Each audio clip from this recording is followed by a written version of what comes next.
Hello, Internet, and welcome to episode number 293 of the Comic Watcher Show. He's Chad, I'm Matt, and we have no guest this week. I can't possibly imagine why.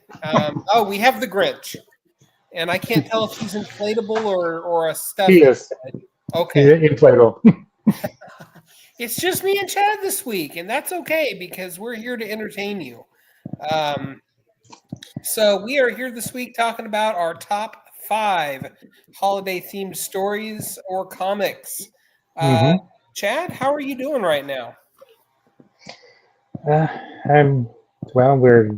two or 3 days away from the actual day, and still got some stuff to do. But right, yeah, I've got to fill my kids' stockings with their loot and wrap one more present, and that's it for me. So I'm happy.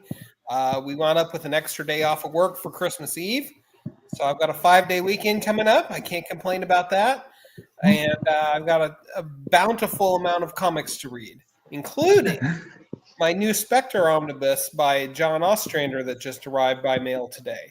So, yeah, happy holidays to me.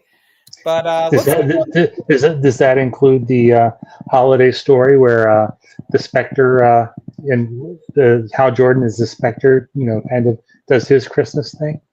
No, this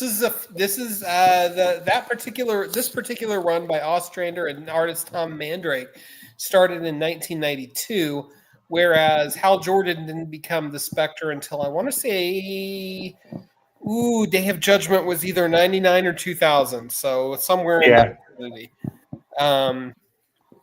But all are good runs, and the Spectre spirit of godly vengeance is as apropos for this time of year. Aren't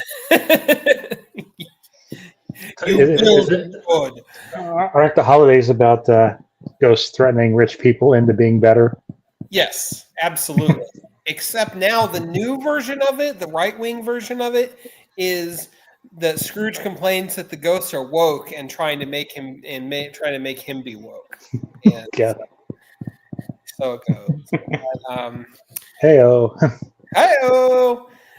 So Chad, let's kick this thing off. What's number 5 on your list for top 5 holiday stories of all time?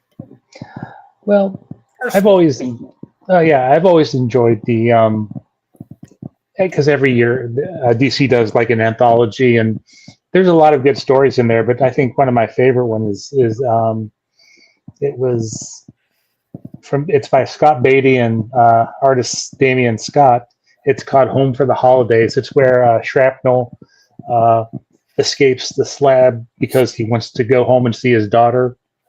And it's just kind of a different one because it's more of it has a very human element to it. It's saying that even supervillains want to go home and see loved ones during this time of year.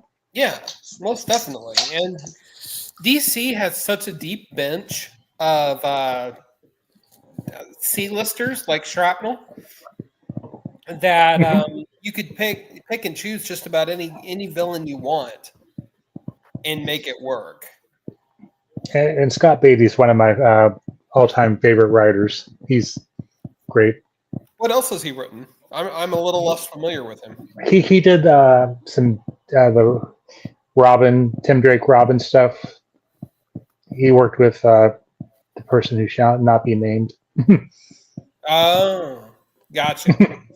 But he's done a lot of stuff, and so it's just the human element of the story and the fact that it was a villain and not a hero kind of right centric. Well, I get it. I dig it. Now, what year's DC Holiday One Shot was that in? I'm trying to. People want to track it down. Yeah, let's see. It was during the slab, so that was around the time of Death of the Joker or the Last Laugh, so about early 2000s, I believe. Oh yeah, that would have been about 01. Yeah. So I didn't It's start paying attention to DC's holiday one-shot output until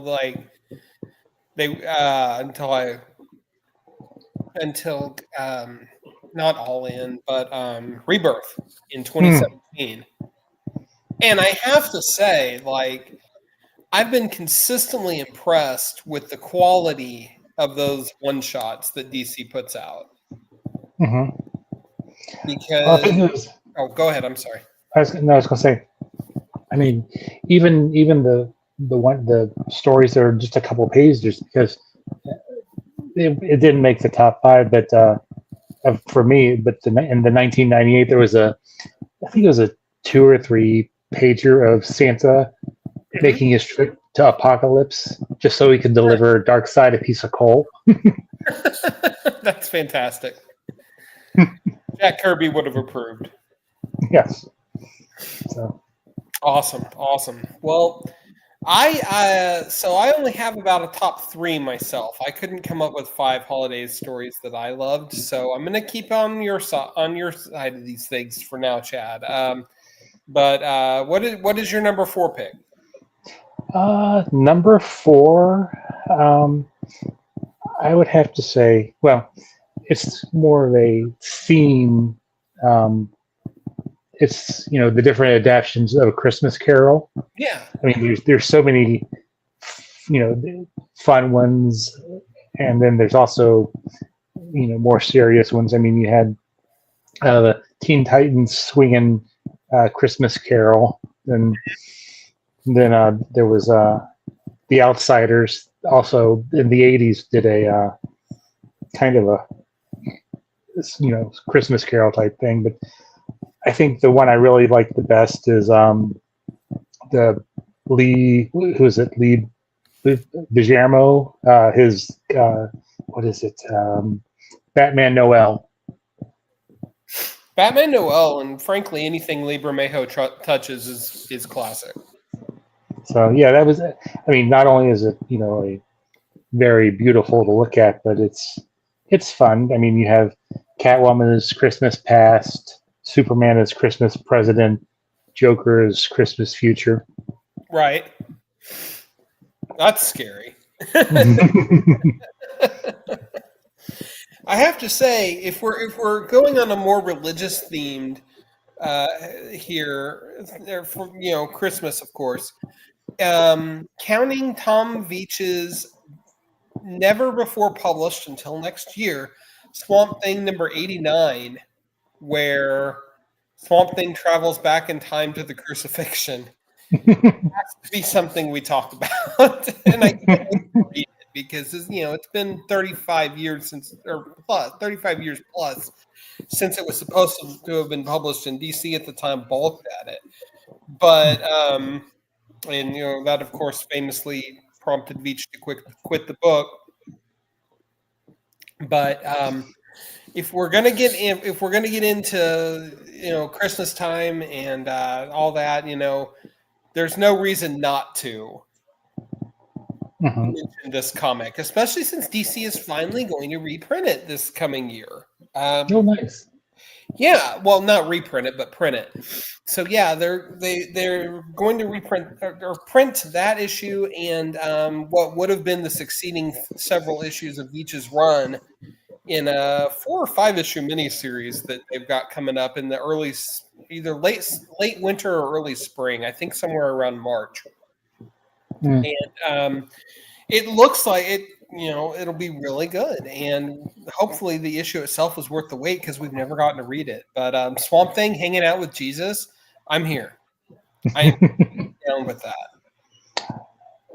The one Christmas Carol type story that I've heard of, but I haven't had a chance to read is the Goon, which is the Goon number 10, in which Eric Powell, reimagines the Christmas Carol with the Goon character. So that's one I would definitely want to kind of hunt down and check out. Yeah, most definitely. Eric Powell, genius creator, and unfortunately, I've read very, very little of the Goon, but I like. Same here. So, okay. Chad, what's your number 3? Number 3 is a DC. It's Silver Age because it's full of Silver Age goodness. Yes. And it is, let's see, let me scroll up there. Action Comics 105, The Man Who Hated Christmas. So this is the summary. It was written by Jerry Siegel and the artist was John Sakala. In the story, Jasper Rasper. I mean, if they have a name like that rhymes, it's definitely he's a man who hates Christmas so much. If he could kill Christmas, he would. And so he enacts a scheme against Santa Claus, hoping to destroy the holiday season. He travels to the North Pole, delivers Santa and his reindeer chemically altered chocolates that cause them to gain weight. And then, Superman, before there was, all these great weight loss drugs, then,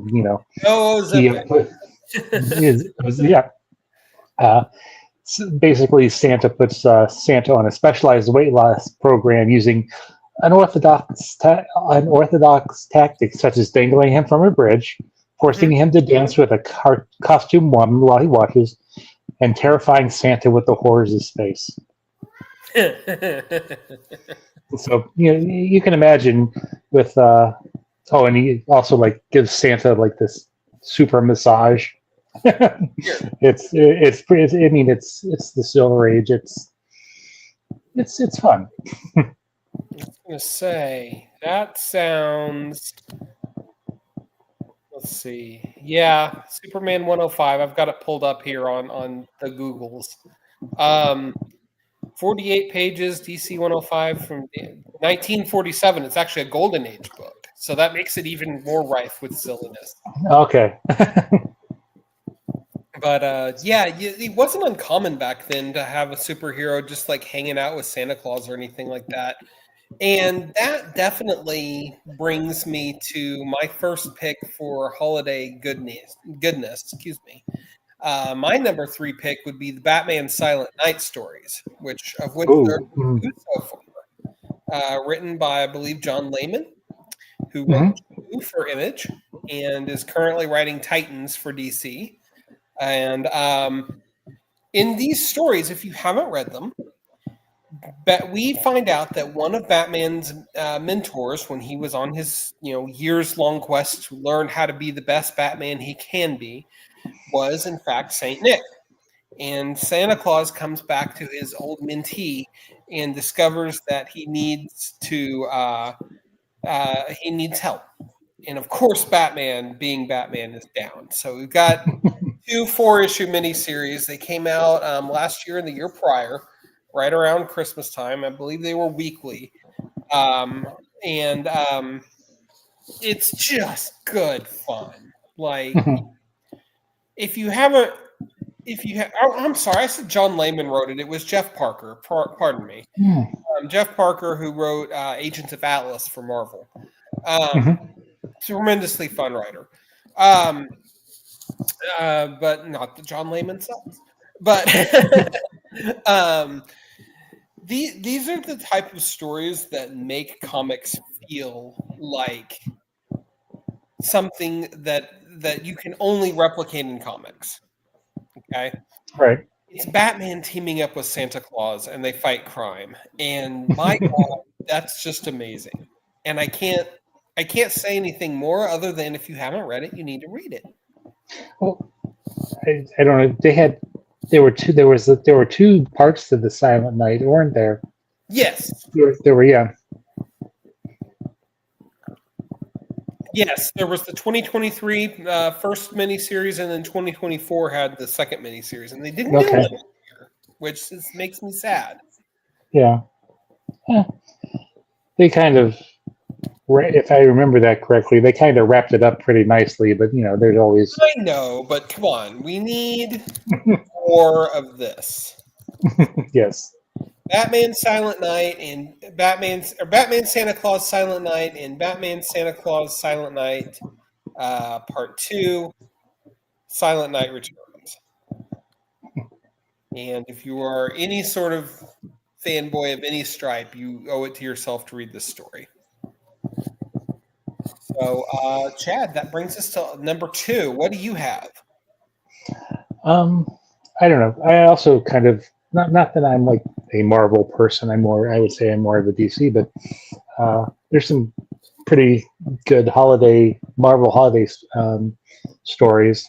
Mm-hmm. And I think one of the funniest ones or most enjoyable ones is from the 2009 holiday special. It's the Santa Claus versus the Illuminati. Yes. and he has the Santa gets the Infinity Gauntlet. So, And who do you know offhand who the creative team was? I'm looking. Brian Reed and Val Zemeckis. Okay, Val Zemeckis, or however you say that last name. Yeah. I know who you're talking about. Brian Reed was. You said this was 2009. Brian Reed was really coming into his own as a writer at that time and he had a really interesting career arc because he started off as a writer of video games, and somehow or another he came into contact with Brian Bendis.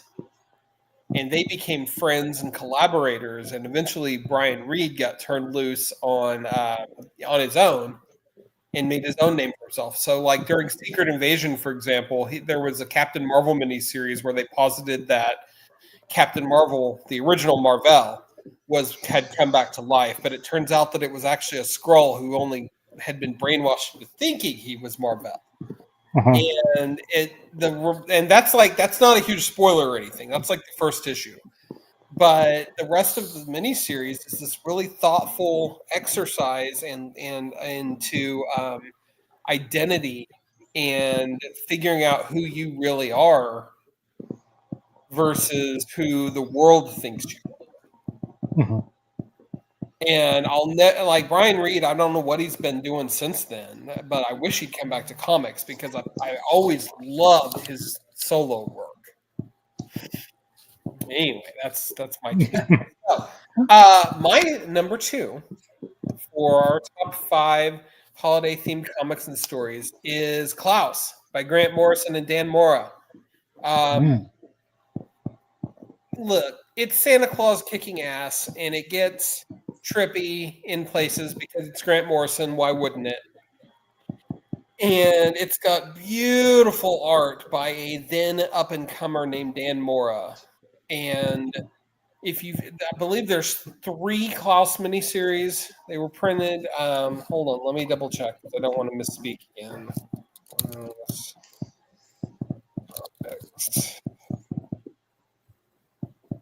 see. Yeah, originally published by Boom Studios. So 7-issue miniseries and 4 one-shots. But if you've never read Klaus, like, it's collected. Just do it. Grant Morrison is one of our best writers in the history of comics, period. This is them getting out there and just having fun, which quite frankly is when Grant Morrison shines the most. Okay? And of course, Dan Mora on art. Can't go wrong. No, can't. DC owns Dan Mora now, lock, stock, and smoking barrel. Probably has a God contract with them, I would imagine. He's like the number 1 artist in comics right now. Well, I know he's also doing work for Image on Transformers, I believe. That's right. That's right. When Kirkman took over with issue 25, he became okay. Well, I stand corrected. Because I was in that news panel at Comic-Con this year with all of them. Okay. So, yeah. Regardless. Morrison, Dan Mora, Santa Claus, psychedelics. Get out there and read Klaus if you have not yet. So, Chad, that gets us to the number 1 spot. So, what is your number 1 favorite Christmas or holiday themed story of all time? well, Superman Peace on Earth.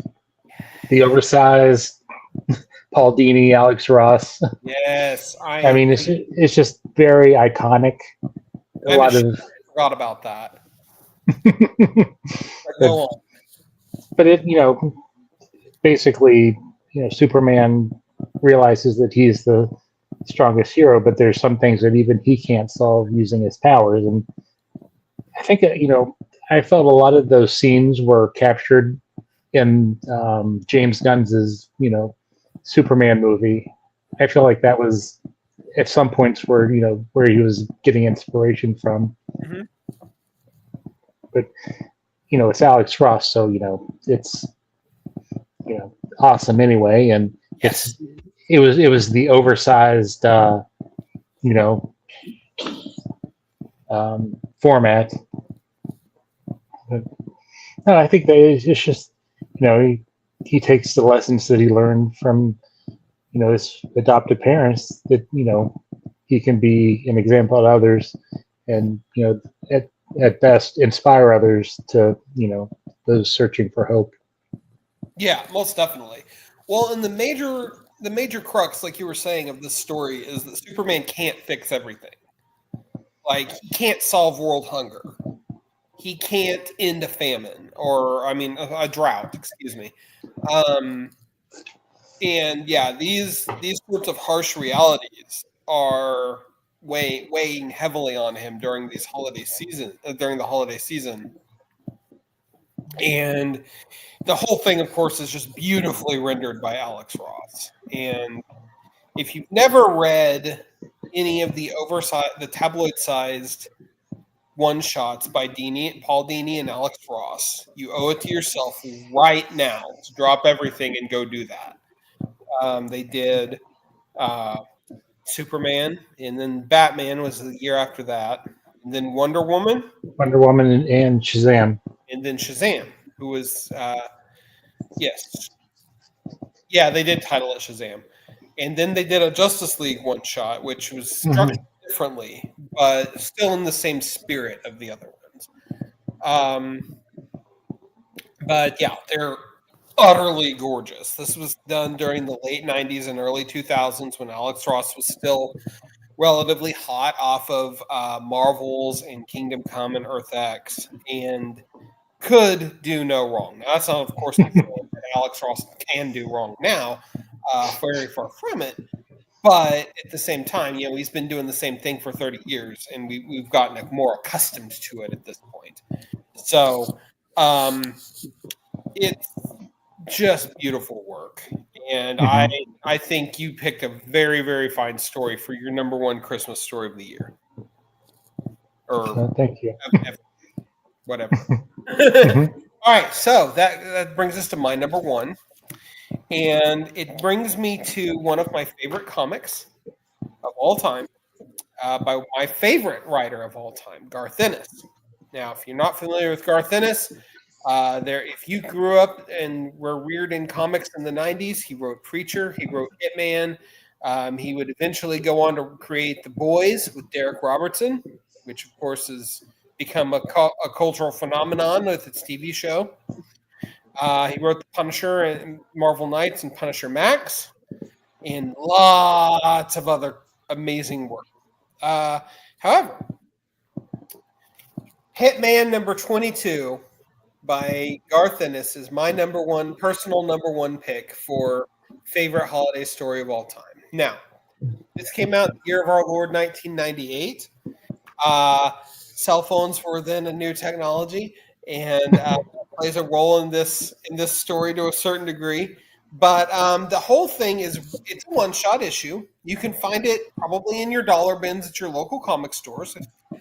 But Tommy Monaghan, the titular hitman, and his friend Nat the Hat on Christmas Eve are broke, and they accept a contract from a local nuclear plant to go take down Bob Smurd, who fell in a vat of radioactive chemicals and donned a Santa suit and started killing people at a near touch. Now, if that's not insane enough, the entire thing is dialogued narrated using the same cadence and rhyme scheme as How the Grinch Stole Christmas. Page 1, I'm just going to read page 1, is all the people of Gotham liked Christmas a lot, but Bob Smurd at the nuclear plant did not. And Bob's hate would cause many a mother to grieve, or it triggered a bloody and bad Christmas Eve. Bob Smurd would give Gotham a night to remember, a radioactive 2/4 of December. And so it keeps going like that. And it's hysterical. It's fast-paced, like the best of Hitman. It's fast-paced. It's got action galore. It's got... I can't say this particular issue has a ton of heart other than wanting to be able to buy your friend a Christmas gift on Christmas Eve when you're otherwise broke because you owe money to your bookie. But the whole thing is hysterical. And it's so well put together. This was Garth Ennis in 1997 at the top of his game.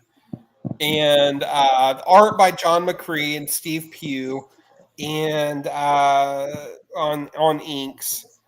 And, it's just fun. It's just Hitman is one of those series that never had a false note. It ran for 60 issues from 96 to 01. And it's one of my touchstones as a comics fan and comics reader. And it made me into the fan helped make me into the fan that I am today. And this is just one of those things that you can't read it and not smile. And so for me, Hitman number 22 is my very favorite Christmas story. Not least of all because it says at one point, "Word," said his homie. "I got my 9. Let's go bust a cap in that nuclear swine." So I think when I know that Hitman came out of the Bloodlines event, and I was kind of didn't really enjoy the Bloodlines event, so then I didn't really follow. What? No one did. And I, just didn't follow Hitman. It's like, oh, you have a title spinning out of Bloodlines, yay! Right, and it's one of those you really need to go and check out. It's in omnibus form. The second, everything's been collected in 2 different omnibuses. The second one just came out like a month or 2 ago. Absolutely worth every penny. I revisit Hitman about once every year, and I enjoy it thoroughly every time. So I do have some honorable mentions, though. Yes, I would love to hear your honorable mentions. First off is "I'll Be Doomed for Christmas" from What the number 10, where Santa Claus, or where Doom becomes Santa Claus. So, and that's that again, that's just one of those funny ones, and it's putting Doom in a role that you never thought you'd see him, and it turns out that he got his heart's desire, which was a teddy bear. So, another one I would have to say is Uncanny X-Men 143, Demon. It's yes, because it has like that. It has that like gremlin. It has like the Gremlins vibe to it because you have Kitty Pryde. She's very inexperienced, but she's home alone, and the Brood are attacking the mansion. The Nagari demons. Oh, sorry. Yep, this is pre-Brood. Oh, but sorry. They're somewhat similar. It's okay. But let's see. What are some other DC ones that I like? I know there's and forgive me for not knowing the issue number, but I know there's an issue of DC Comics Presents where Superman teams up with Santa Claus. Yeah, I think there probably is. I mean, no, there definitely is. Let's see what else. And again, there's a bunch of the the little stories from the anthologies, like we talked about. Oh, another good one is JLA number 60, where Plastic Man is telling "'Twas the Fight Before Christmas," and Santa becomes an honorary member of the Justice League. Wasn't that the first issue of Joe Kelly's run, or am I misremembering? That was Mark Waid. Okay, it's the last issue of Mark Waid's run. Yeah, because it's a standalone. Gotcha. But he's talking with Woozy Winks, his nephew, and tells him about the time Santa became a member of the JLA, and it involves Neron, and That's awesome.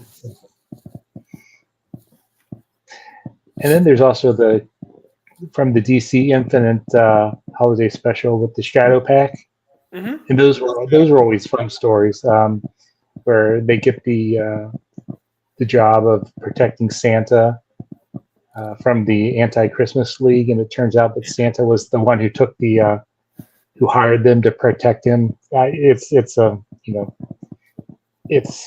It's funny and it's very involved, but it's that version of the Shadow Pack was always fun. Are you talking about the one that spun out of Infinite Crisis? Or no, yes, Infinite Crisis. Yeah. Okay, because this was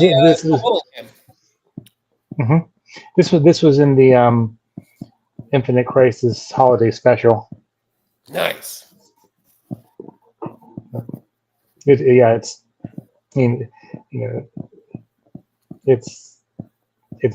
hilarious. I mean, you have Detective Chimp and everybody that.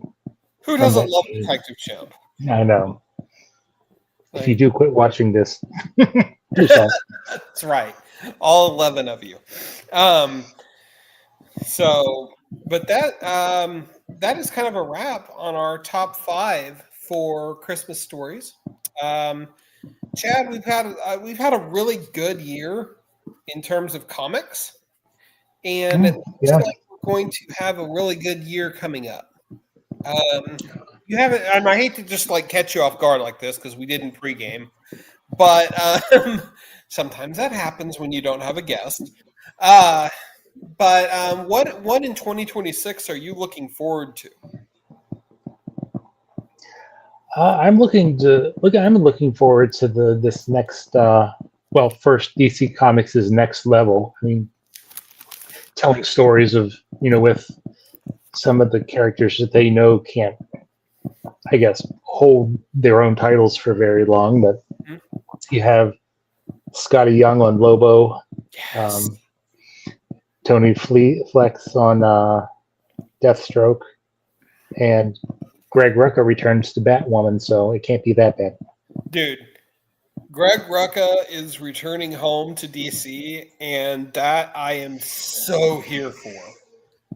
If you haven't been reading Cheshire and Cheetah Rob the Justice League, shame on you. It is the best comic of its kind since Gail Simone was ripping and running with Secret Six. It's fantastically fun. Humanized villains doing incredibly cool shit, and Nicola Scott on art. Hello. You can't complain there. No, absolutely not. And Greg Rucka just slid back into DC Comics like a glove. And I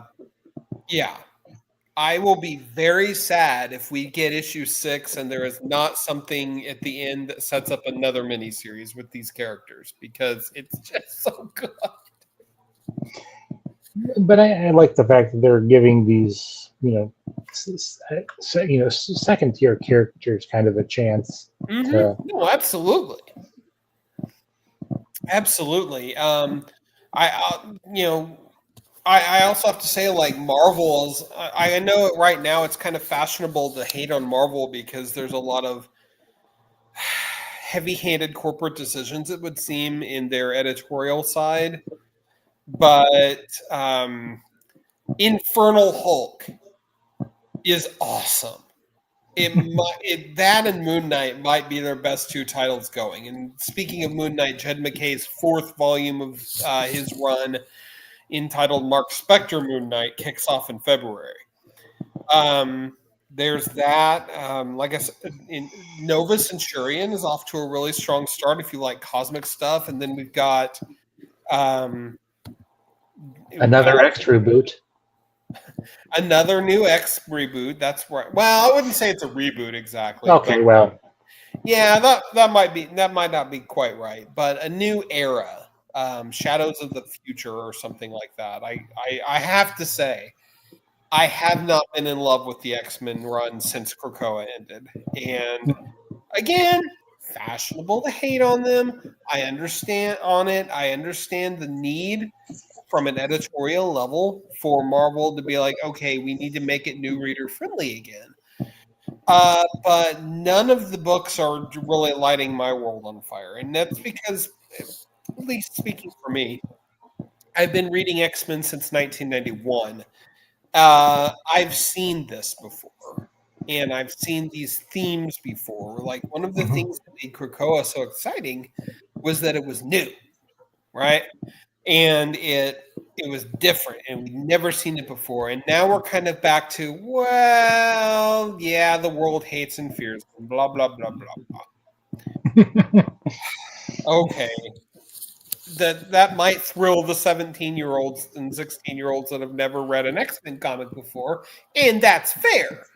Because at the end of the day, I'm an old 45-year-old man, and I am not the audience that they're trying to lure in. And if they are, then they're very foolish. But I don't see that.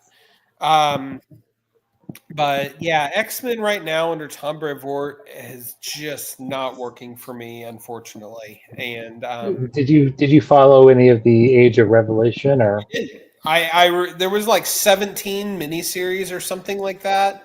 And I just refused to get sucked in.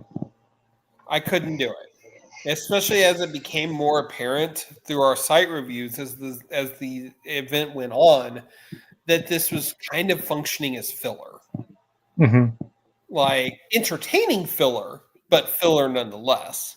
Right. And if the stated goal of Age of Revelation was to kind of tip their hat to Age of Apocalypse, which happened 30 years ago. I'm so old.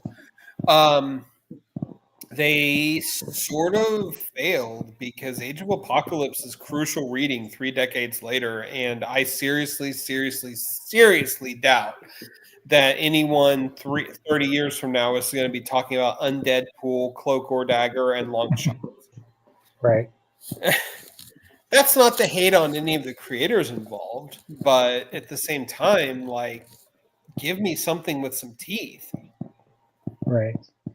We do have a comment. Are you guys familiar with the Addiction comic from Vincent Zerzillo? No, I'm not. I don't know about you. Never heard of it. No, I am not. The VV Zombie. Are you guys familiar with the Addiction comic from Vincent Zerzolo? No. Please speak up and tell us more, if you will.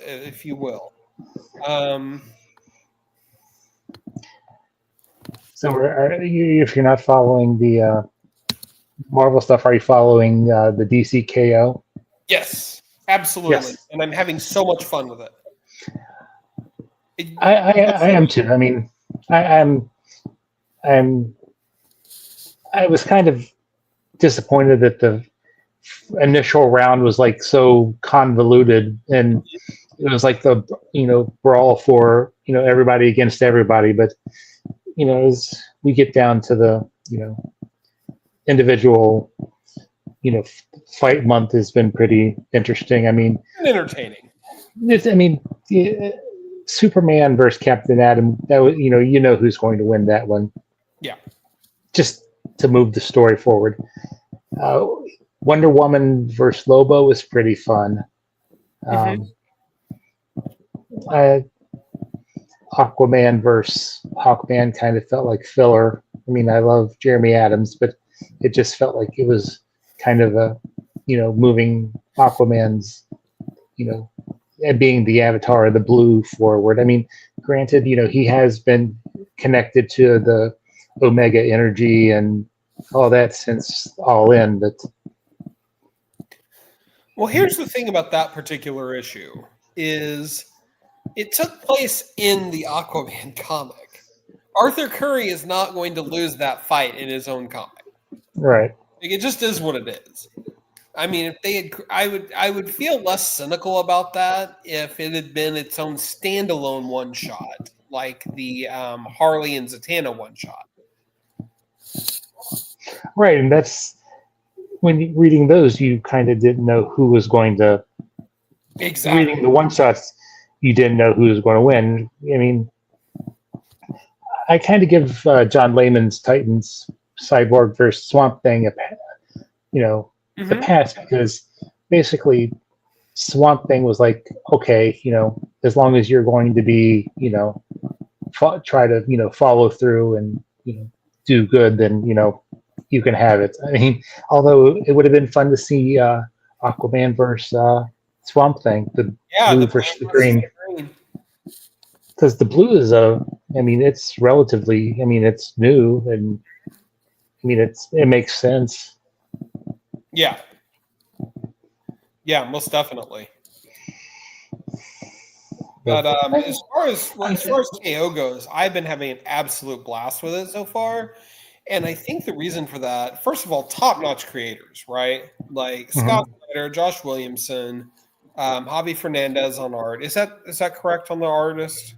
Yes, I believe so. Sorry, so many artists I swirling around in my brain. But yeah, Javi Fernandez on the art on the main series. And here's the thing. It's not trying to be more than it is, right? It's superheroes fighting each other. And we love that as comics readers. I mean, it's practically a foundational cornerstone of the Marvel Universe on one side of the coin. But it's not trying to be this big philosophical debate or a rant or anything like that. It's just shit. Yeah, let's get together and have our heroes fight. And it's not like the good guys are being brainwashed into doing it either. Right. They willingly entered the tournament. Right. And I'm slightly embarrassed to admit that it wasn't until this past week or so that I realized that the KO in the title isn't Knockout, but rather King Omega. Because that's the title that they're all fighting for in order to right. the dark side. But Scott Snyder knows what he's doing. Like, this is the guy that wrote Death Metal, or Dark Knight's Metal and Dark Knight's Death Metal. Like, he knows how to make a fun story work. And Josh Williamson has been doing Superman for a while now, and kind of has the feel of has been shepherding that book to where it needed to be. And I mean, he's brought back Superboy Prime and made him like a good guy. They've made him palatable, because as fun as that character was at first when Jeff Johns introduced him as kind of a commentary on entitled fanboys, the shtick wore thin after a while. Like, it did. And there's a reason that Superboy Prime has been on the shelf collecting dust for a number of years. But the fact that Williamson is bringing him back, and it would seem he's going to stick around for a little while if you believe Dan Slott in what he's got planned with Reign of the Superboys next year. It's good that he's likable now. but he still has that, kind of breaking the fourth wall type, commentary that makes it fun. Right on. But yeah, let's see. Gosh, what else is going on? Like I said, Reign of the Superboys. Don't know much about it yet. Dan Slott's just been talking it up. All of a sudden, he said this is his first big swing from the guy that brought you Superior Spider-Man. So all eyes are going to be on Superman Unlimited starting in March, and when issue 11 comes out. They're doing a Wonder Woman. Hold on, let me pull up because when DC released their March flagship titles, they had.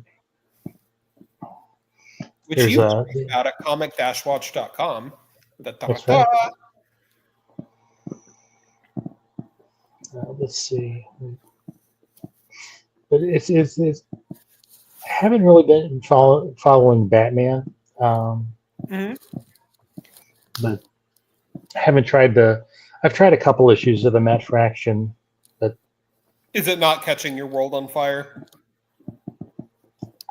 I don't know if it's I don't think. I mean, it's interesting. It's just that I forget about it, and then I'm usually doing something else, and it goes by the wayside. And yeah, my like so far, I have enjoyed Matt Fraction's run on Batman. It hasn't blown my mind, and if I had to pick between one or the other in terms of my pull list, I would pick Detective Comics by Tom Taylor and Michael Janine over it. But then I also remember, Matt Fraction might be a little hit or miss, but when he's on, he's fucking on. And he writes stuff like Hawkeye. And that can't be ignored. I can't ignore that anyway.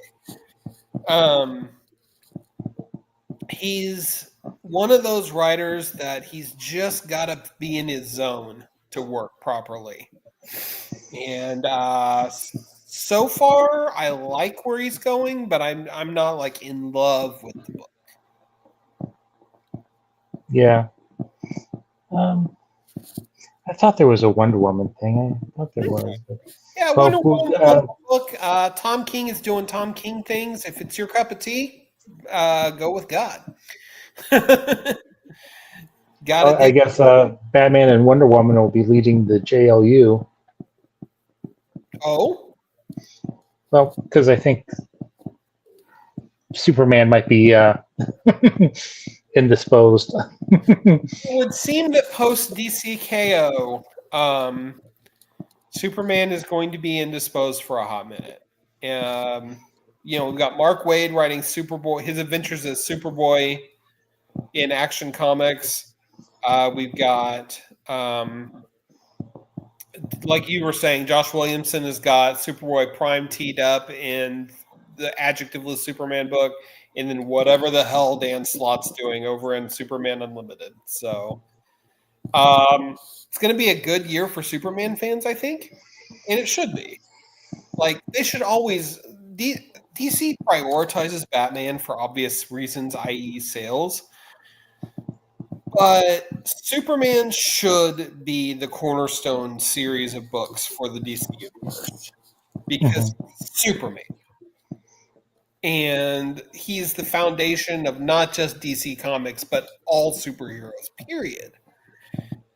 And I feel like right now, like, we're kind of in a golden age of Superman goodness. Like, if you haven't been reading Adjectiveless Superman or Action Comics or Superman Unlimited, shame on you. Because they're all fantastic books.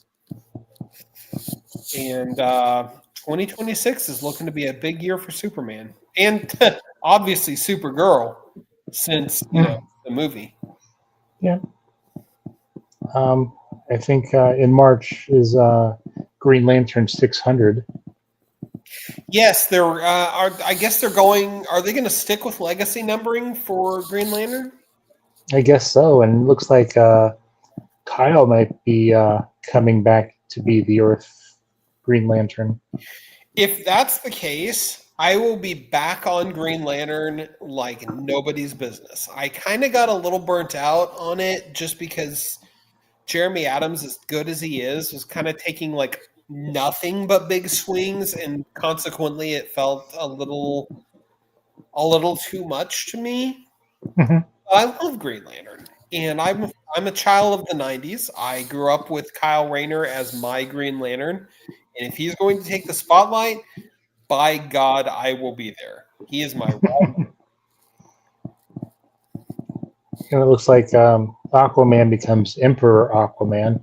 I guess he has some residual dark Omega energy or whatever. Yeah. I guess, excuse me, in March, Jeremy Adams' Aquaman run does become Emperor Aquaman with new number 1, I think. Or is it going to retain the numbering? It retains the numbering, it just changes title. Oh, okay. Still. Power to you. Arthur Curry deserves the best, and Jeremy Adams is giving us the most fun Aquaman run we've had in years. And another DC thing that I'm kind of interested is Ryan North coming to Flash. Yes. I have nothing. Cy Spurrier just pooped all over that comic, in my opinion. He took the idea that the Flash can do anything and took it way too far, in my heart of hearts, and made it unreadable to me. And that sucks because they brought Wally West back as the title character while Barry Allen's off doing cosmic stuff. And again, 90s kid, Wally West is my Flash. I should have loved it. I want to love it, but I didn't love it. And we had the Mark Waid and Christopher Cantwell filler issues that tie in with KO, starring Impulse. And they've been fun. But Ryan North has been doing such an exemplary job with Fantastic Four over at Marvel. Like that book, and shame on And me. I'm surprised that Marvel didn't tie him down or tie him up. I'm surprised DC didn't sign an exclusive with Josh Williams. I was going to say Philip K. Johnson, but yeah, well, he wasn't the big hitter for them that Williamson is. Yeah. Like, there's nothing wrong with his Batman and Robin run, but it wasn't lighting the world on fire. Yeah, Marvel was smart to hire him exclusively, but DC has pinned so much on Josh Williamson that it's shocking to me that he's got his Iron Man run starting in January or February over at Marvel. Yeah. Let's see. January. Okay, yeah. With Carmen Canero. Okay. I'm sure that'll be fun. Williamson has truly grown as a writer in the last 5-6 years. And Iron Man's been a little rusty lately. I enjoyed the Jerry Duggan run, but it was basically a de facto X-Men book. And then the run that was after that by what's her name? What's his name? Ackerman? Spencer Ackerman? Yes. Yeah. It started off strong and had good art, but then it kind of got too tied up in One World Under Doom. Yeah. And it kind of lost its focus. And I feel like that did a big disservice to Ackerman because he's a super talented writer. And he's this should have been his project to shine on. And it wasn't. That's not his fault. Sometimes these things happen. We take big swings at the big two and editorial interferes. And so it goes. But Chad, what about independent books from Image or Dark Horse or something? What are you most looking forward to for 2026? I think Assorted Crisis Events is returning. Yes. I think that's probably my top pick for 2025. I need to read the trade. I read the first issue and was floored, but anthologies kind of tend to turn me off on a monthly basis. So I wait for the trade on stuff like that. But yeah, it's absolutely at the tip top of my list. And I think for DC, my top was the Kryptonite Spectrum. Oh yeah, my Maxwell Prince and the Ice Cream Man team. Yeah. Yeah, such a fun book, and it brought back a lot of that Silver Age flair that All-Star Superman had by Grant Morrison. And Frank Quitely. Obviously, if you haven't read it, Get off your ass and do it now.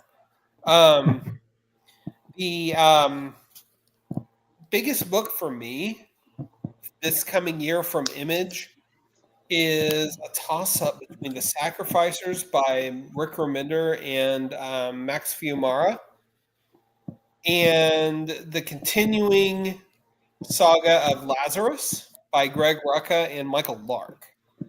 Okay. And like Lazarus was gone for a number of years just because Rucka's schedule was so busy. And I get it. It sucks, but it happens. And now it's like Rucka seems to be really getting back into comics. And if you've never read Lazarus, do it. Like, I realize I've kind of thrown hyperbole at you a lot this episode in terms of just shut the fuck up and read this. But it is absolutely brilliant, and I think it's the best thing Greg Rucka's ever written. Period. Okay. This new volume, subtitled "Fallen," is the finale of the entire run.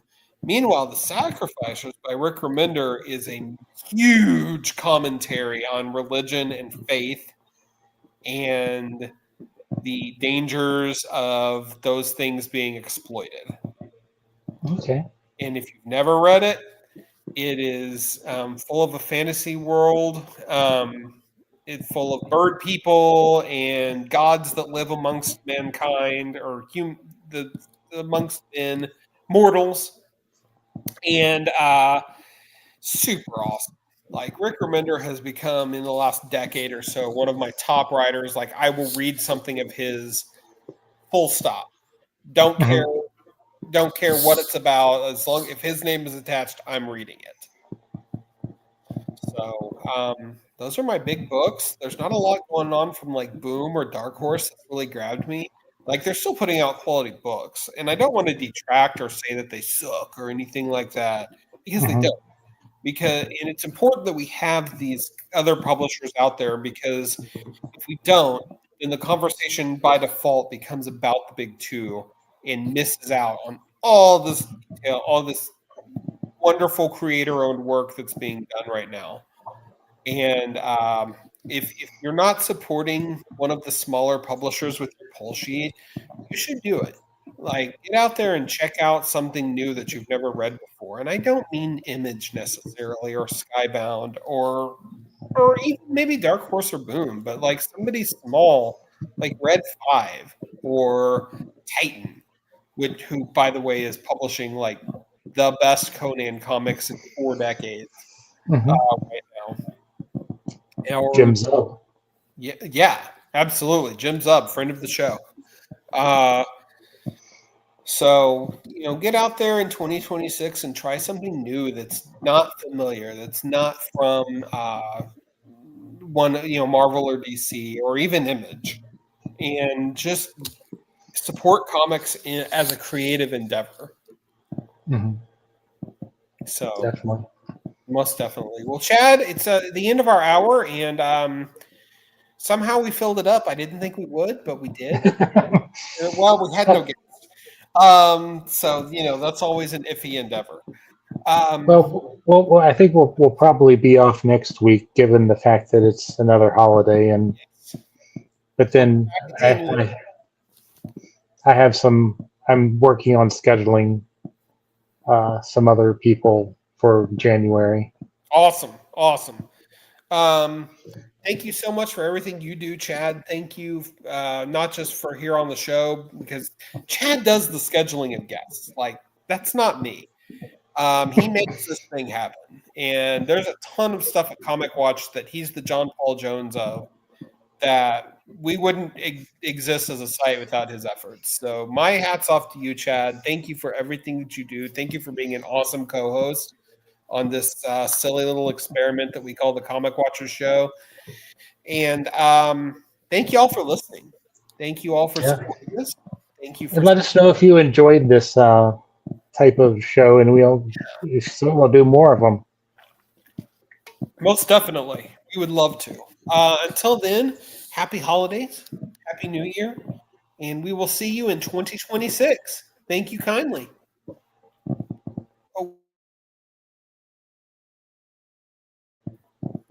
I hit the wrong.